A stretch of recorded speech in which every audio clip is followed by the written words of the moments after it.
Pyongyang de Guy Delisle. Guy Delisle est un auteur-illustrateur qui a pour habitude de nous faire voyager à travers ses bandes dessinées.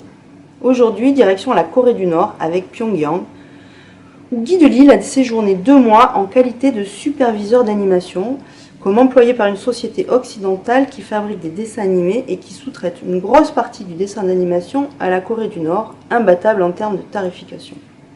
C'est donc le quotidien d'un étranger en Corée du Nord qu'il a décidé de partager avec nous à travers ce récit témoignage.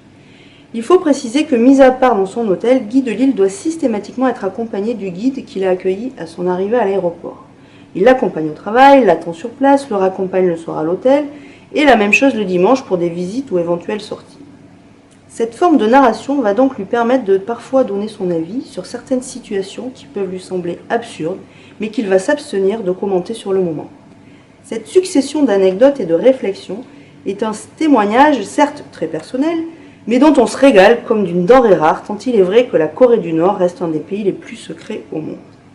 Et puis, lire une BD de Guy Delisle, c'est toujours une véritable joie, un vrai petit moment de bonheur. Le trait du dessin, à la fois simple et raffiné, associé à son humour fin et grinçant, en font une BD incomparable à mettre dans toutes les mains, et qui peut certainement vous donner envie de lire les autres titres de Guy Delisle à emprunter à la bibliothèque. À savoir, cette BD est sortie en 2003, mais finalement, elle n'a pas pris une ride, ou bien est-ce la Corée du Nord qui peut-être n'a pas tant évolué que ça en 17 ans. Bonne lecture!